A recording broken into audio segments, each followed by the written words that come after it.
Bro આઈ નો કે તમે અમારા પર ગુસ્સે છો અને તમારું ગુસ્સે તો વ્યાજબી પણ છે, પણ પ્લીઝ ગુસ્સો થોકી દો ને.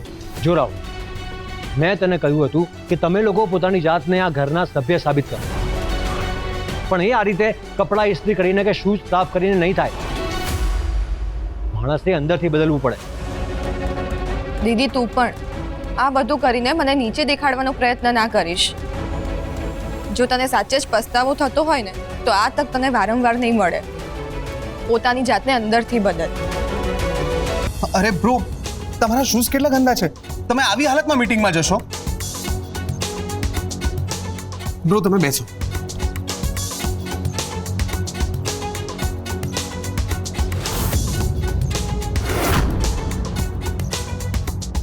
રાહુલ, તું એની ચિંતા ના કરીશ, હું સાફ કરી લઈશ. વેઇટ બ્રો, હું હમણાં જ એને ચમકાવી દઉં છું. રાહુલ પ્લીઝ, તું આવું ના કર. મને આ બધી વસ્તુઓની કોઈ જરૂર નથી. જરૂર છે બ્રો. શૂઝ ગંદા થયા હોય તો એને સાફ કરવા જ પડે. અત્યારે ભલે તારા પગ સાફ કરું, પણ બહુ જલ્દી જ તારું પત્તું સાફ થઈ જશે. લાવો. હોમ પ્લીઝ આ બધું બંધ કરાવો.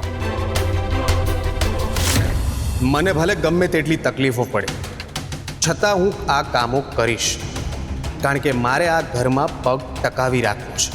એકવાર સ્વાતિના પિયરના ઘરનું કન્સ્ટ્રક્શન શરૂ થવા દે, પછી હું મારો રિયલ પ્લાન શરૂ કરીશ.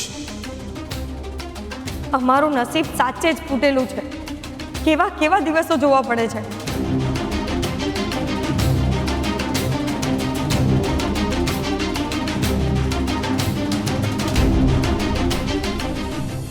રૂપા, તું રહેવા દે, હું જાતે ચા લઈ લઈશ. ના ના, હું છું ને.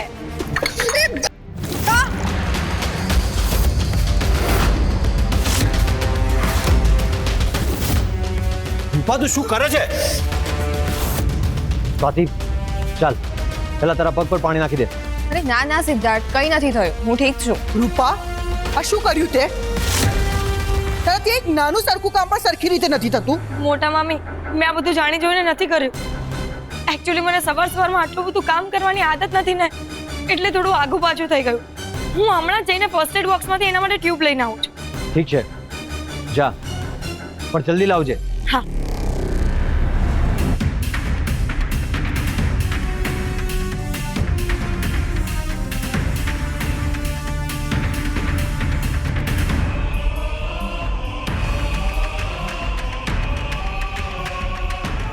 દીદી રહેવા દે, તું ખોટી હેરાન કેમ થાય છે? મને કશું નથી થયું. અરે ના સ્વાતિ, તને વાગ્યું છે ને તો દવા તમારે લગાડવી પડશે ને. રૂપા, સ્ટોપ ઇટ નાવ. બંધ કર તારા નાટક. સ્વાતિ, તું આને ના પાડ. મને આ બધું બિલકુલ પસંદ નથી આવી રહ્યું.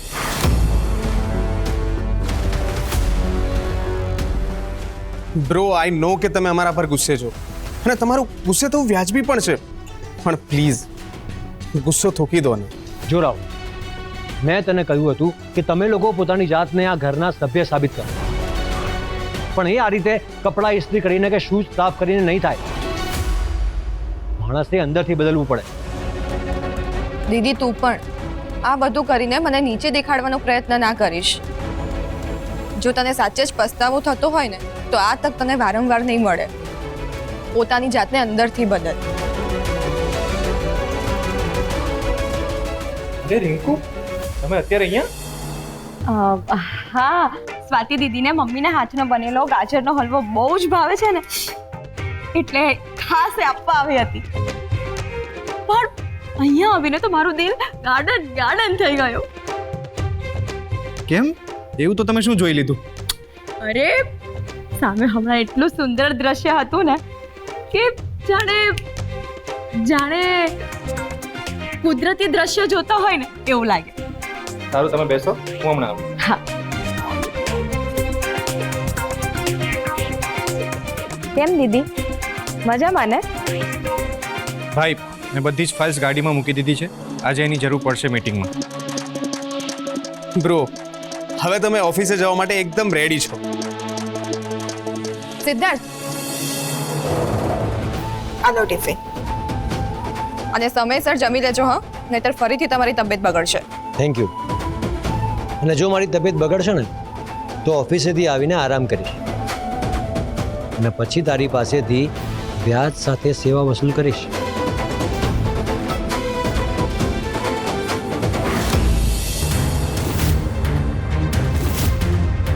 મે આઈ come in sir?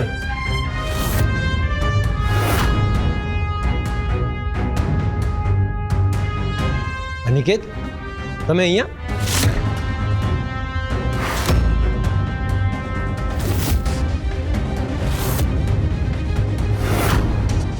Yes sir, આજનું પ્રેઝન્ટેશન મેં જ તૈયાર કર્યું છે અને મીટિંગમાં પણ હું તમારી સાથે જ આવવાનો છું.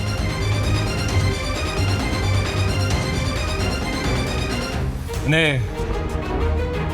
આ તમારા માટે સ્વાતિજી.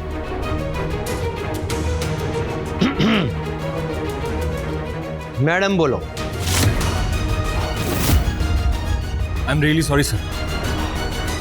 મેડમ, આ ફૂલ તમારા માટે. અરે વાહ, આ તો બહુ જ સરસ કહેવાય. પણ તમને કેવી રીતે ખબર પડી કે દીદીને આ ગમશે? ઇનફેક્ટ આ તો દીદીના ફેવરિટ ફૂલ છે. સાચું કહું ને, તમે જેને દિલથી માન આપતા હોય ને એની પસંદ અને નાપસંદ તમને આપોઆપ ખબર પડી જ જાય છે. એક્સક્યુઝ મી, મારી સામે જુઓ, મારી પત્નીની સામે નહીં. Yes sir, yes sir. Sorry sir. સાંભળો, તમારે જો કોઈને ઇમ્પ્રેસ જ કરવા હોય ને તો મને ઇમ્પ્રેસ કરો, કારણ કે હું તમારો બોસ છું, મારી વાઈફ નહીં. Mind it. દીદી, રિંકુ, આ ક્યારથી મારા ફેવરેટ ફૂલ થઈ ગયા મને તો ખબર જ નથી. અરે તું ચૂપ રહે ને. આમ જો, જીજુની અંદર અત્યારે ઈર્ષાની આગ સળગી રહી છે અને આ જોવાની મને બહુ જ મજા આવે છે. એટલે તું પણ મજા લે અને મને પણ લેવા દે. રિંકુ, આવી બધી વાતો ના કર. એટલે બહારના માણસ સામે શું બધું સારું લાગે? ફિલ્મો જોઈ હોત ને તો ખબર પડે. અરે જીજુના દિલમાં અત્યારે ઈર્ષાના ફુગ્ગાઓ ફૂટી રહ્યા છે, એટલે જ તો ક્યારેક ગુસ્સો અને ક્યારેક પ્રેમ બતાવી રહ્યા છે. રિયલ મજા તો હવે જ આવશે, તું જો. જીજુ, હા, સ્વાતિ દીદીએ બહુ જ પ્રેમથી પોતાના હાથે તમારા માટે ટિફિન બનાવ્યું છે ને, તો એકલા એકલા ના ખાઈ જતા, થોડુંક એમના એડમાયરર સાથે પણ શેર કરજો. અરે વાહ, થેન્ક યુ રિંકુજી. આફ્ટર ઓલ બિઝનેસના બહાને પણ એ સ્વાતિ દીદી માટે એમના ફેવરિટ ફૂલો લાવ્યા, એમના ચહેરા પર સ્માઇલ લાવ્યા અને વખાણ પણ કેટલા કરે છે. તો જો દીદીના હાથની રસોઈ જમશે તો એ તો ફિદા જ થઈ જશે. બ્રો, એ ફાઇલ આપો, હું કારમાં મૂકીને આવું. સાચી વાત છે, જેમનું મન આટલું સુંદર હોય છે ને એના હાથની રસોઈ તો બહુ સ્વાદિષ્ટ જ હશે. હું તો આજના લંચની બહુ આતુરતાથી રાહ જોઈ રહ્યો છું.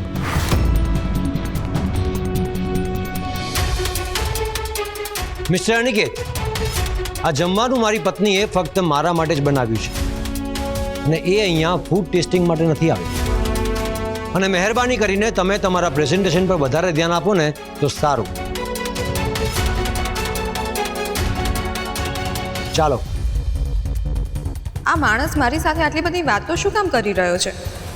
આનો હેતુ શું છે? લંચની વાત તો લંચ પર, પણ આવ્યા છો તો ચા તો પીતા જાઓ.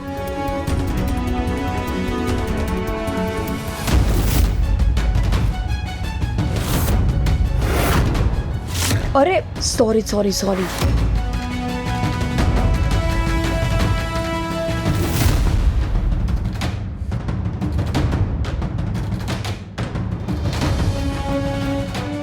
રિંકુ, આ શું કર્યું તે? બહુ હવામાં હતો એટલે પાઠ ભણાવવો જરૂરી હતો.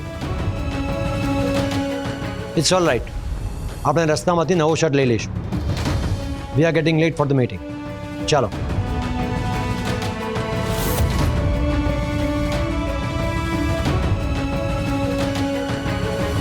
મનીષા ભાભી, અમે ઘણા દિવસથી અહીંયા રોકાયા છે, તો થોડા દિવસ અમારા ઘરે પાછા જવા માંગીએ છીએ. વનિતા સાચું કહું તો મને તો અહીંયાથી જવાનું મન જ નથી થતું. કુમાર, મને લાગે છે વનિતાબેન સાચું કહી રહ્યા છે. તમારા ઘરવાળાઓને પણ થતું હશે ને કે એમનો દીકરો થોડા દિવસ એમની પાસે રહે. પણ ફૂઈ અને ફુવા અત્યારે જમીને જ જજો, ખાધા વગર ના જવાય. અરે વાહ સ્વાતિ, તે જો આટલા પ્રેમથી જમવાનું બનાવ્યું હોય તો પછી જમ્યા વગર થોડી જવાય. દીદી ચાલ, તું પણ રસોઈમાં મને મદદ કરાવી દે. મોટા મમ્મી, સિદ્ધાર્થ બ્રો એક ઇમ્પોર્ટન્ટ ફાઇલ ભૂલી ગયા છે ઘરે, તો હું જલ્દી જઈને એમને ઓફિસ આપી આવું. ગાડીની ચાવી ક્યાં છે? અને કેટલી વાર યાદ દેવડાવવાનું કે આ ઘરની ગાડીને અડકવાનો તને કોઈ અધિકાર નથી. સારું મોટા મમ્મી, હું રિક્ષામાં આપી આવીશ. ગુડ. આખો દિવસ રસોડામાં વણ જોઈતા વૈતરા કરવા કરતાં તો સારું છે કે રાહુલની સાથે બહાર આંટો મારી આવો, થોડી હવા ખાવા મળશે. રાહુલ, હું પણ તારી સાથે આવું છું. એક ફાઇલ આપવા જવા માટે તારે જવાની શું જરૂર છે રૂપા? ના મોટા મમ્મી, હું ફાઇલ આપવા માટે નથી જતી. એકચ્યુઅલી ઘરમાં દૂધ ખલાસ થઈ ગયું છે ને, અને વનિતા માસીને ખીર બહુ જ ભાવે છે, એટલે મેં વિચાર્યું કે એમના માટે જમવામાં ખીર બનાવું. ઠીક છે, પણ જલ્દી પાછી આવજે.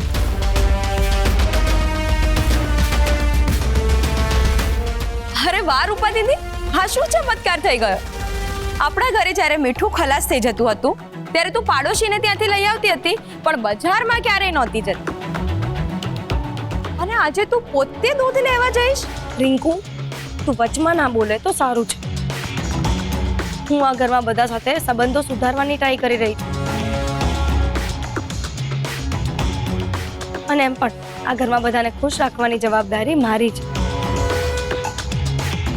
તું મારી પાછળ પડવાનું બંધ કર અને મને થોડી મોટિવેટ કરે તો સારું છે. કેમ દીદી? ખોટા કામો કરવા માટે તો તને જાતે જ મોટિવેશન મળી જતું હતું ને, તો સારા કામો કરવા માટે પણ જાતે મોટિવેશન લઈ લો. આત્મનિર્ભર બનો. ચાલ રાહુલ, એમ પણ અહીંયા આપણી કદર કરવા વાળું કોઈ નથી. વેઇટ, હું ફાઇલ લઈને આવું.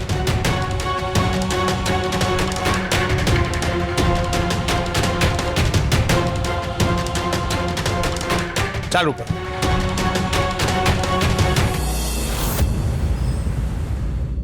સર, આ બધી ડિઝાઇન્સ મેં જાતે સિલેક્ટ કરી છે અને ક્લાયન્ટને પણ બહુ પસંદ આવી છે સર.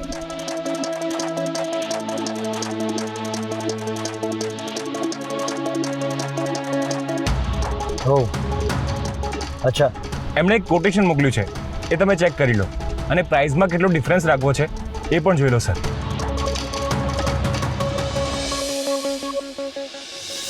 ટેલ મી વન થિંગ, તમને કેવી રીતે ખબર પડી કે સ્વાતિને એ જ ફૂલ પસંદ છે? સાચું કહું સર, મને નહોતી ખબર, પણ કદાચ મનનું કનેક્શન એટલું સ્ટ્રોંગ હશે એટલે. ઓ, મનનું connection, I C. Yes sir, જ્યારે તમે કોઈના દિલથી વખાણ કરો છો ને, આઈ મીન એમને એડમાયર કરો છો ને, ત્યારે એમના વિશેની નાની મોટી દરેક ડિટેલ તમને આપોઆપ ખબર પડી જાય છે સર. ડિટેલ્સ? તમે મારી વાઈફની ડિટેલ્સ રાખો છો? સર, હું એમનો એટલો મોટો ફેન છું ને કે એમને બનાવેલી પ્રિન્ટ મારા ડેસ્ક પર રાખી છે, અને આ જુઓ, એ મારી પર્સનલ ફાઇલમાં પણ લગાવી રાખી છે, જેથી હંમેશા મારી નજર સામે રહે સર. બસ, બહુ થયું હવે. આજથી આ ફાઇલ મારી. પણ સર, આ તો મારી પર્સનલ ફાઇલ છે. મિસ્ટર અનિકેત, જ્યારે બોસની વાઈફને કોઈ ગિફ્ટ આપીએ ને, તો એ ગિફ્ટ આપોઆપ બોસની થઈ જાય. Got it? પણ સર, મારી પાસે ઓફિસમાં આવી તો ઘણી પ્રિન્ટ પડી છે. વોટ? હજી પણ બીજી પ્રિન્ટ છે? હા સર, તમારે જોઈતી હોય તો હું તમને બીજી આપી દઈશ.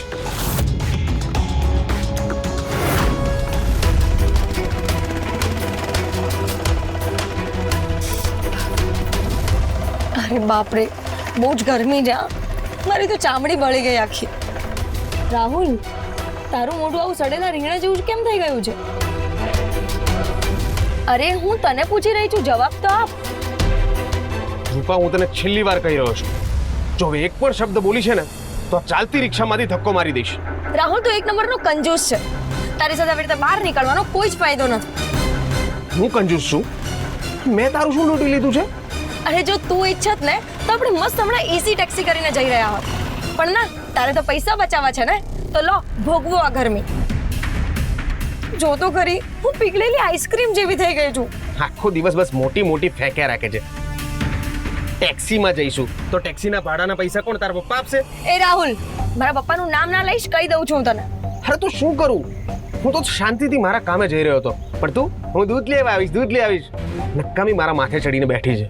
અરે પણ હું તો ઘરવાળા માટે ખીર બનાવવા માટે દૂધ લેવા નીકળી છું ને, પણ એમાં તને શું વાંધો છે? બસ આખો દિવસ કઈ ઘરમાં કામ ધંધો કરવો નહીં ને આવી નોટંકી કર્યા રાખવી છે. એ તે નોટંકી કોને કીધું? હું નોટંકી કરું છું? અને તું કયો મોટો તોપ ફોડવા નીકળ્યો છે? હું સિદ્ધાર્થની ઇમ્પોર્ટન્ટ ફાઇલ આપવા ઓફિસે જઈ રહ્યો છું. સમજણ પડી? હા, એ જ તો.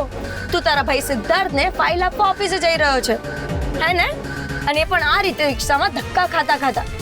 ખરેખર તારું નસીબ એકદમ ફૂટેલું છે રાહુલ. રૂપા, લિમિટમાં બોલ. અરે તને જોઈને કોઈ કહેશે ખરું કે તું સિદ્ધાર્થનો ભાઈ છે?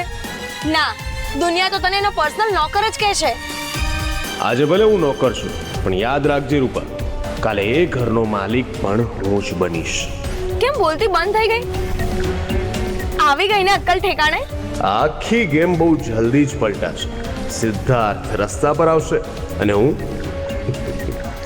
રાજ કરીશ, અને એ દિવસ હવે બહુ દૂર નથી. હાલો, તમારા બધા માટે મસ્ત ઠંડુ શરબત લાવી છું, ગરમીમાં આરામ મળશે.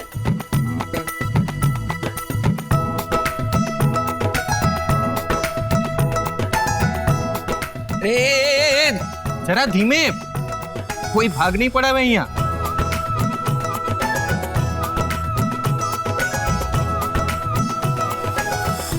શરબત તો મસ્ત છે સ્વાતિ. Thank you. સારું થયું તમે બધા અહીંયા હાજર છો. મારે તમને બધાને એક સરસ અને ગુડ ન્યૂઝ આપવાના છે. શું? બહુ જ જલ્દી કુણાલના લગ્ન થવાના છે. શું?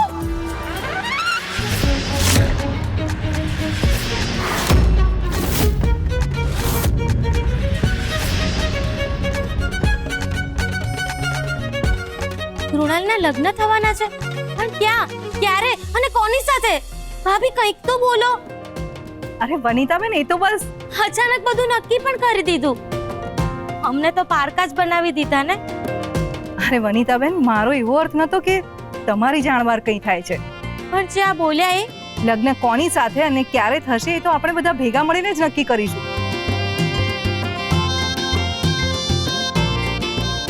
બસ હું તો એવું ઈચ્છું છું કે કુણાલના લગ્ન જલ્દી થાય. લગ્ન? મમ્મી, મેં વળી એવો શું ગુનો કર્યો છે કે તારે મારા લગ્ન કરાવવા છે? અરે બેટા, મેં મારી ફ્રેન્ડને વાત કરી હતી ને, તો એણે તારા લાયક ઘણી સંસ્કારી છોકરીઓના ફોટા મને મોકલ્યા છે. ઊભો રહે, બતાવ. મમ્મી, તું આમ અચાનક ફોટા લઈને આવી ગઈ ને મને તો કંઈ જણાવ્યું પણ નહીં. તો અત્યારે જણાવ્યું જ ને, તું ચૂપ રહે. સ્વાતિ, આજો. વનિતાબેન, તમે પણ આવો ને. જો કૃણાલ, રંજન ભાભી સાચું કહે છે, લગ્ન તો સમયસર થઈ જ જવા જોઈએ. પણ ફોઈ, કૃણાલભાઈની હજી કે એટલી ઉંમર થઈ છે અને હજી હમણાં તેમને બિઝનેસમાં પગ મૂક્યો છે.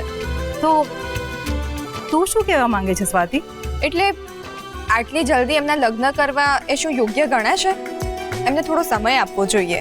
આજકાલનો જમાનો ને દિવસો બહુ જ ખરાબ છે, અને મારો કુણાલ બહુ ભોળો છે. ક્યારે ક્યાં શું થઈ જાય એની શું ખબર? મમ્મી, હું કંઈ નાનું બાળક નથી. તું અમારા માટે તો બાળક જ છે. અને આમ પણ દરેક માતા પિતાના એવા સપના હોય કે એના બાળકના સારા ઘરમાં લગ્ન થાય. એટલે હું ઈચ્છું છું કે તારા આ વર્ષે જ લગ્ન પાક્કા થઈ જાય. થઈ જશે ભાભી, તમે ચિંતા ના કરો. મેં મારા કુણાલને લઈને બહુ જ સપના જોયા છે, અને હું એ બધા સપના ગમે તે ભોગે પૂરા કરીશ. ભાભી, તમારી ચિંતા હું સમજી શકું છું. તમે ટેન્શન ના કરો. અને આમ પણ લગ્ન માટે કૃણાલ હજુ ઘણો નાનો છે, એટલે ઉતાવળ ના કરો. નાના વનિતાબેન, એમાં કોઈ ઉતાવળની વાત નથી. હું તો બસ એટલું જ ઈચ્છું છું કે તમારા જેવી ગુણવાન અને ડાયી છોકરી આ ઘરની વહુ બનીને આવે અને મારા કુણાલનું ધ્યાન રાખે. મમ્મી પ્લીઝ આ લગ્નની વાત કરવાનું બંધ કર. મારું માથું દુખવા આવ્યું છે. તું ચૂપ રહે. આમાંથી કોઈ એક છોકરી પસંદ કર અને જે ગમે ને એ મને કહે. મારે તારી મીટિંગ ફિક્સ કરવી પડશે અને તારે એને મળવા પણ જવું પડશે. હે મળવા જવું પડશે મારે? હા. જો મમ્મી આ બધું મારાથી નહીં થાય. અરે કૃણાલભાઈ, ફોટા જોવાથી લગ્ન નક્કી ના થાય, એટલે તમે ચિંતા ના કરશો. હા, રંજન ભાભી ક્યાં હમણાં લગ્ન કરવાનું કહે છે? એટલે એમનો કહેવાનો અર્થ એ છે કે અત્યારે છોકરી જોવાનું શરૂ કર, તો આગળ જતા મેળ પડે ને. એક્ઝેક્ટલી. બસ ખાલી વાતચીત શરૂ થઈ જાય એટલે ઘણું. કેમ ભાઈબંધ, લગ્નની વાત સાંભળીને મનમાં લાડુ ફૂટવા માંડ્યા છે ને? જો આ છોકરી જો, આ છોકરી જોધપુર રહે છે અને ડોક્ટરનું ભણે છે. અરે વાહ, આ તો બહુ જ સરસ કહેવાય કાકી. હે ને?